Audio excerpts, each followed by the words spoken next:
episode 15 of Often Racing. We're here at Cody Morgan's facility in Tamworth. Thanks for having us, Cody. No, thank you. And how are you?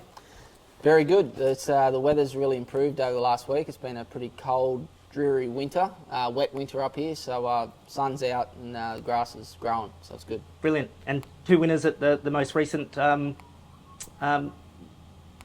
Tamworth last Friday? Yeah, no, it was good. You sort of, each week when you can get a couple of winners on the board, it takes the pressure off for 7 days or so. And Tell me that. career winning strike rate as a trainer, approx 20%. So what has made you successful over the years? I think coming back from, I've always enjoyed the form side of it from when I was an apprentice jockey, so you're always doing the form. Yep. And, I just think that you place your horses as well as possible. A lot of those are in the country, but yeah, if you can place them well, scratch them when they're not right or when you draw bad barriers, and yeah, I think that when you're trying to always get new clients on board, I think it's very important to have a good strike rate. Excellent. As a former jockey, is it an advantage to be able to ride your own track work and things like that? Most definitely. Like I've ridden track work on and off over, like I broke my leg really bad riding track work probably 2 years ago, and then since then I sort of made about 4 or 5 comebacks in between when I don't have enough Did you have to riders. have pins and that? Yeah, I've had, it was a really bad break. I got hung up and knocked out and what have you, and then we won the Tamworth Cup the next day. I was in hospital, and it was sort of during COVID, and then it didn't heal, so then I had to get a bone graft out of my hip, rebroken, so it was nearly 2 years of crutches and so forth. But yeah, it's really good now, and just recently sort of been back riding work, and it's definitely an advantage. Like I literally rode a horse track work, I think it was probably last week, and it was a last start winner, and I rode it, and I was like, I don't love this horse. You know, he doesn't feel like he's going to go on and win plenty of races, so it just made it a lot easier to sort of be able to ring the owners and go, you know, I think we should, you know, move this horse on, and you're just a lot more confident. And my brother had actually come in a couple of days earlier and give it a gallop, and he was sort of the same opinion. So I'm very lucky that, you know, between us we've rode a lot of winners, and sort of helps identify which horses to keep pushing on with. Excellent. And we've just had a good half an hour. You're showing us around the really state-of-the-art facilities. Yeah, it's something I'm really proud of, and it's probably 3 to 6 months away from being completely finished. But I bought this place probably 7 years ago, and it was always my intention to sort of do it right up to where, you know, I was apprentice to Tony McAvoy at Lindsay Park, and obviously they train on a property. So it was always my intention to sort of build it up to where they can sort of get out in paddocks of an afternoon and put a track in and what have you, but it's literally taken 7 years to set what you see today, and probably 6 months away from being completely finished. No, it looks amazing, man. Like the fencing, you've done a proper job. No, thank you. Yeah, no, it's just try to have it as safe as possible. And when owners like yourselves come up and you just look about and you think, well, we might be in Tamworth, but you want to be able to give a first class job, and I feel like we can do that with the facilities we've got. And they're all happy, like the sun, they've got sun in their boxes, fresh air, like it's quite rare that horses have this environment. Yeah, for sure. They're really big boxes, and I just find that, you know, putting them on the truck and going in and out takes about 8 minutes, but we've had some horses that have come to us that have been quite mad, and then they've gone to my brother first, because obviously I'm very lucky in that regard to have Luke, and then they come here and they're in on the truck, stand up in the tie-ups, and it's really quieting them down for sure. Yeah. And how many horses in work?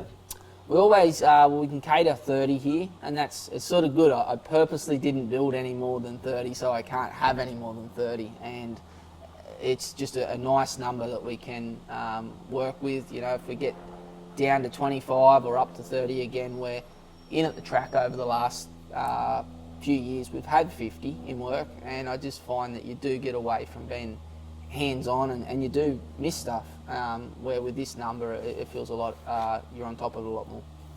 And then when you talk about hands-on, so what would the average day be like?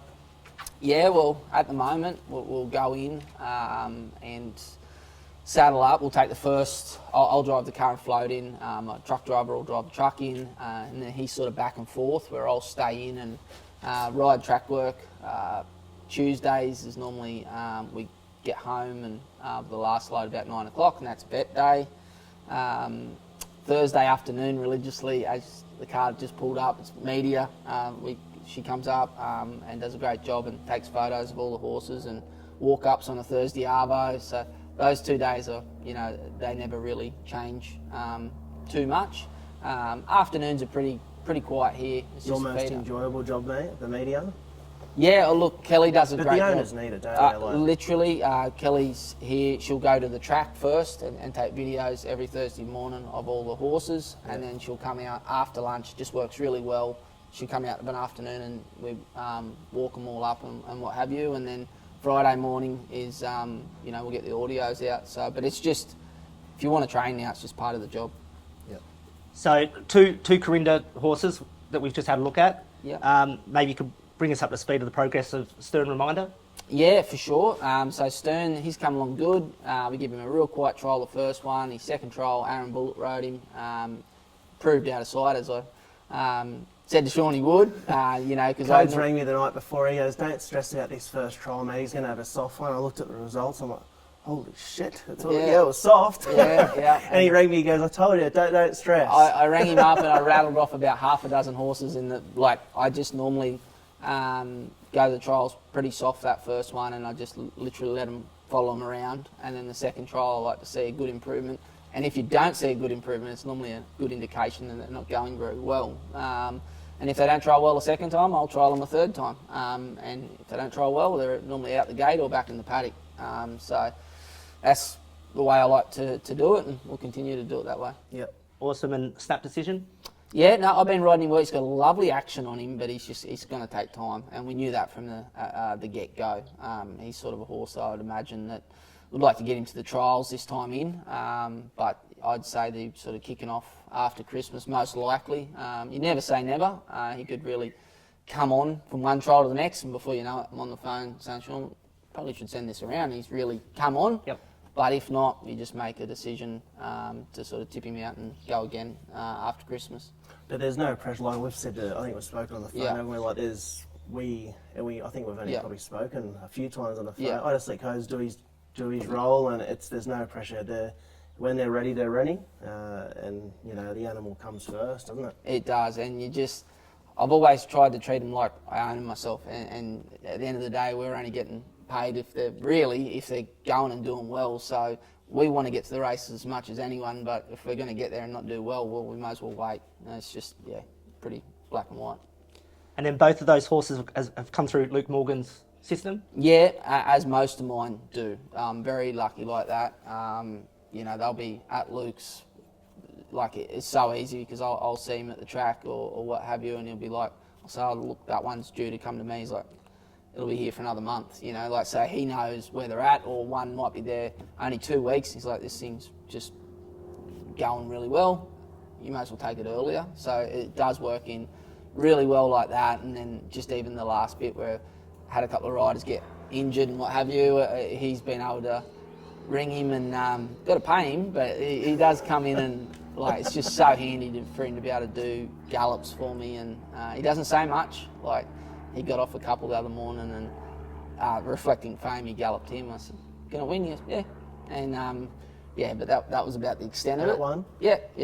Oh, How many mad ones can you tip out to him and go, "Oh, this thing, just fix that up"? Yeah, it's been time and time again. Yep. Even when I had Talbragar and different ones like that, he done a really good job. But not only Luke, obviously Brodie Cummings, that's very similar mould. He's #1 in Australia saddle bronc riding this year, and he's good mates. The three of us are good friends, and he's had to deal with a lot of the ones where Luke will say, "Hey, make sure Brode rides that particular horse, track work until it's for the foreseeable future." Do they enjoy the mad ones? Not really. It just doesn't bother. It's not that they enjoy it. I just think it doesn't bother them. Yeah. They're just built differently to where they can. Luke's just so calm, and so's Brodie. That's their attribute. I've never seen them get up a horse ever. They just go with them. That's the best way to describe it. Yep. And two of your most common jockeys, Braith Dock and Aaron Bullock. What's the partnership there, or why do you choose them? So Aaron's literally rode my first winner, I think 12, 14 years ago at least, and he's ridden for me ever since. And Braith, I've known watching him grow up through the rodeo ranks, and I just, if he's trending the right way, I just can't see how if even luck, I can just see him winning a Sydney Premiership as an apprentice at some point. I agree. I think he's trending that way, isn't he? Yeah, for sure. He's just got so much natural He'll talent. be in town soon. Yeah, and I just hope he keeps coming back up to... Because I'm quite lucky because he can ride 55, where Aaron, they've got to get Aaron's sort of weight. Obviously, Aaron's heavier, but the common thing that I find with both of them, they'll come out of the room and we'll hardly talk about it. The really good jockeys, you literally tell them nothing, and they just go out and get the job done, and if they're not good enough, they're not good enough. And the feedback post-race, I find Aaron's spot on, isn't he? Oh, for sure. And Braith's getting... Try this gear, tinker with that. Yeah, both of them are really good, and they'll be frank if they don't think the horse has got much of a future either. Bit more about you. Before being a trainee, you were a jockey, 146 wins. Any memorable wins that you'd like to share?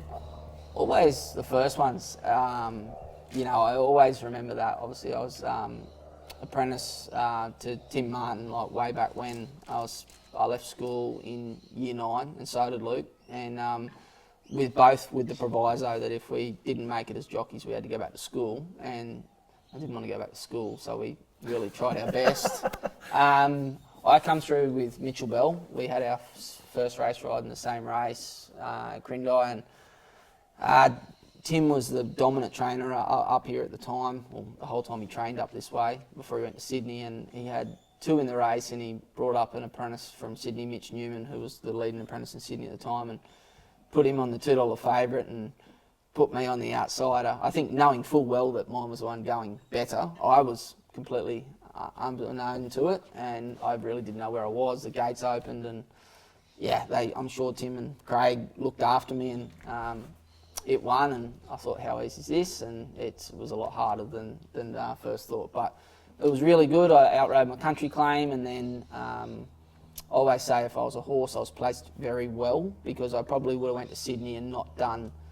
I would have rode a few winners without a claim, but instead they sent me to South Australia, and I literally won a premiership over there, got to ride some really good horses, and there's not a better environment in Australia for an apprentice than Lindsay Park, because you're literally, there's no fast food, you're living out in the country, very safe environment, and Tony McAvoy was head trainer at the time, and it was a very good apprenticeship over there. So one of those horses would have been in Fields of Omar? Yeah, he's probably, always say, the best horse I ever rode. I galloped him on the Tuesday morning before he beat Lonro in the Cox Plate that year, and he got beat in that gallop, and I still remember the horse's name. He galloped with a horse called Cognac Fantasy, and I won a Class 1 on it the next day, on the Sunday at Strathalbyn by a nose, and he got beat in the gallop on the Tuesday. And I remember going over to the hut post-gallop on the Tuesday, and they're like, I was just, not cheeky, but I was like, they said, how'd he go? I said, he'll beat Lonro Saturday, and not knowing what I was saying at the time. After he just got beaten by Class 1. Yeah, and then I look back now, and just such a great horse, and I wasn't over there at the time when he won his second Cox Plate and different things. And for the listeners, man, what's the difference of a feel with a different gravy horse like that to... Strength, balance, mind, temperament and heart. Like, I've literally tried to think about it, like when I sort of come back and started training after I was an apprentice, and everyone was like, you would have learnt lots at Lindsay Park to train, and obviously I got the ideas about being out on the farm and what have you, but when I was there, I was jogging 18k a week and not eating, so I didn't really learn much about training because I was a jockey over there. But I look back now and just think what a wonderful job they did training Fields of Omar, because he wasn't a sound horse at all, and they'd work him on Sundays, and he was just my horse to ride there the year that 18 months I was over there, and he was just the best one I've ridden for sure. that's the Cox Plate. Is there a race that you'd love to win as a trainer? Yeah, as a country trainer, there's obviously two. It's the Kosciuszko and the country championship final.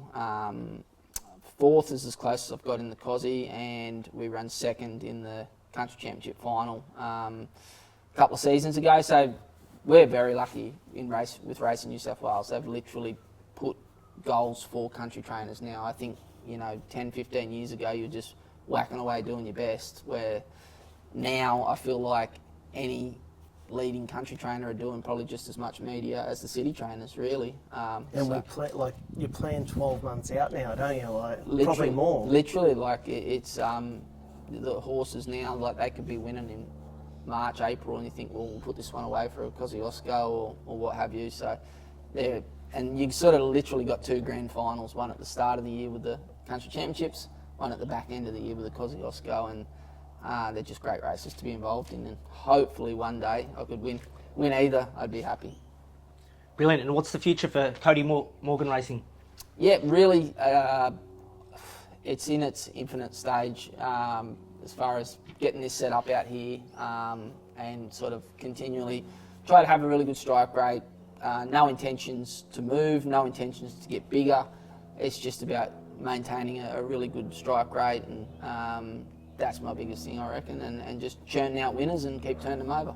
I think you'll find it's only my opinion, with what I've seen in the pool, the money that you've spent here, your horses are running well now, but I think they're going to go to another level. I hope so, Sean. Yeah, like it's literally been able to just get them out in paddocks after they run and different things like that. With the treadmill turns up next week, and obviously we've got the half-mile track that will be in use, and 50-metre pool. It's all there. I think as a country stable, I'd like to think that there wouldn't be many that would match what we've got here at the moment, and hopefully the results reflect that in the coming years. Yeah. Thanks for meeting up, mate. Not a problem at all. Thank you, mate. Thanks. Good to see you. Yep. Thanks, Cody. Cheers. Thank you.